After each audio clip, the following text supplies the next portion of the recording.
Características generales de la arquitectura romana y sus aportaciones en relación con la griega.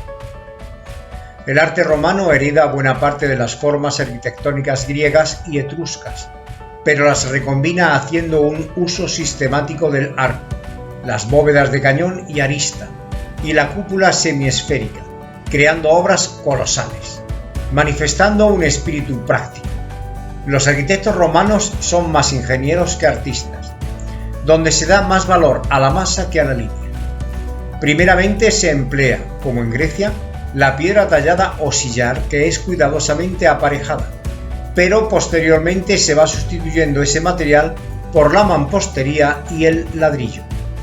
Además, Roma crea el orden toscano como derivación del dórico y el orden compuesto como fusión del jónico y corinto. Se aprecia la separación entre lo arquitectónico y lo decorativo de los edificios, llegando a utilizar elementos arquitrabados como revestimiento de construcciones abovedadas, estucos y mármoles como adorno de mampostería, etc. Las construcciones religiosas. Los templos son construidos según dos modelos generales, el uno sobre un podium al que se accede por una escalinata en su parte anterior, un pórtico in antis y una cella o naos, pseudoperíptera, como en la Maison Carrée. El otro, con planta circular y gran cúpula, como en el Panteón de Agripa. En los templos se fueron empleando desde el orden dórico hasta el compuesto. Las tumbas originalmente seguían el modelo etrusco, pero con la expansión del dominio de Roma se adoptaron modelos diferenciadísimos.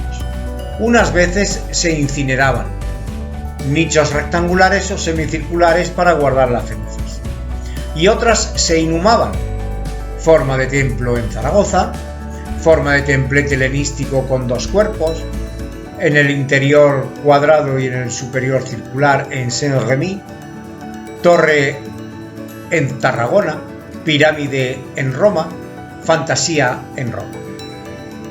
Las construcciones urbanas. La casa romana, llamada domus, consta de un gran atrio con un hueco en el centro para recoger el agua de lluvia. A ese atrio dan las habitaciones laterales y la gran sala para recibir visitas, que está situada al fondo, el tablín. Se añaden el comedor y un patio trasero con columnas en su alrededor. A esta estructura se añaden cuantas habitaciones sean precisas para el funcionamiento de la moda.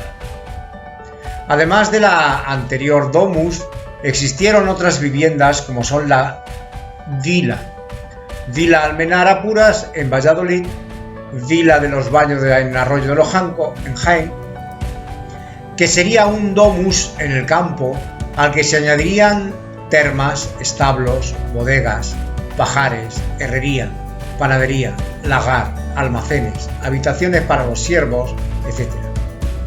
Y también existieron las ínsulas, ínsula del Capitolio en Roma, por ejemplo, que eran viviendas de varios pisos para los pobres habitantes de la ciudad. El Palacio Romano es una casa romana ampliada, donde además existe un salón del trono, como en la Villa Adriana en Tívoli o el Palacio de Diocleciano en Split o Spalato.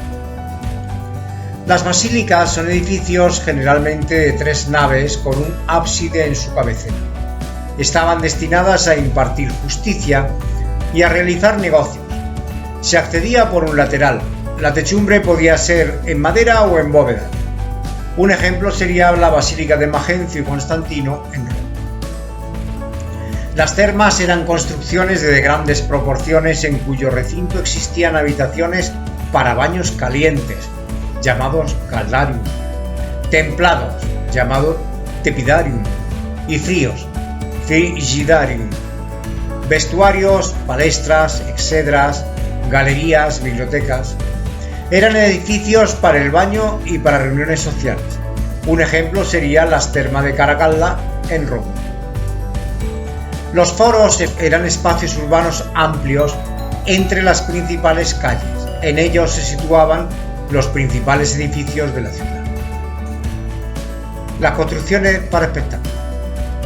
Los teatros derivaron del modo griego, pero la orquesta no es circular, sino semicircular.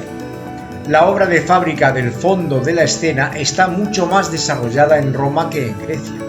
Y lo principal es que las gradas se construyen sobre galerías abovedadas y no aprovechando el desnivel de una montaña. Un ejemplo sería el Teatro Romano de Mérida. Los anfiteatros son de planta elipsoide.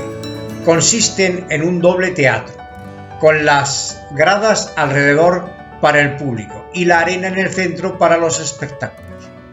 Bajo el edificio y especialmente de la arena se situaban habitaciones para los luchadores y las fieras. Un ejemplo sería el anfiteatro Flavio en Roma. Los circos derivan de los estadios griegos. Se destinaban a las carreras de carros. Eran oblongos, con pequeños compartimentos oblicuos en un extremo para colocar los carros. En el centro de los circos estaba la espiga para separar en dos zonas el circo y que los carros pudieran realizar su recorrido. Alrededor de todo lo anterior se situaba el graderío para el público. Un ejemplo sería el Circo Máximo en Roma. Las construcciones conmemorativas. Los arcos de triunfo son de varios tipos, unos de un solo hueco que se abre en el macizo, flanqueado por columnas o pilastras, coronado por un entablamento y un ático, con inscripción. Otros son de 3 huecos con mayor altura el central, y por fin existió otro con un arco en cada lado, arco de triunfo cuadrifonte, que formaba una especie de templete. Ejemplos de arco de un solo vano sería el arco de Tito en Roma, de 3 vanos el arco de Adriano en Gerás y cuadrifonte el arco de Septimio Severo en Leptis Magna.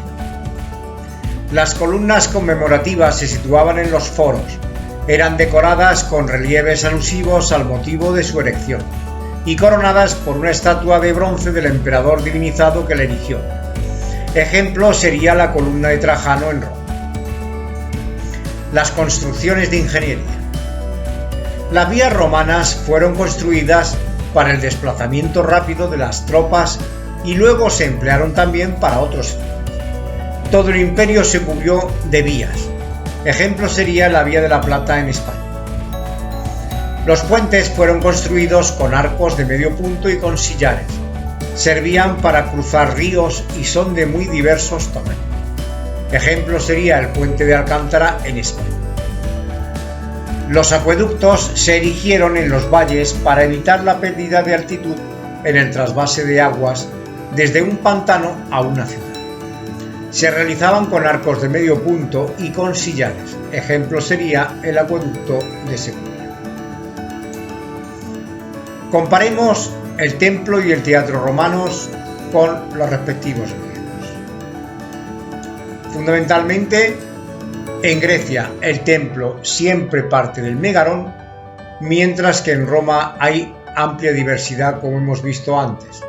Unos similares a los griegos, la Maison Carrée, otros totalmente distintos, como el Panteón de Agripa. En el teatro, la diferencia fundamental estriba precisamente en la orquesta, que pasa a ser semicircular. Principales rasgos de la ciudad romana.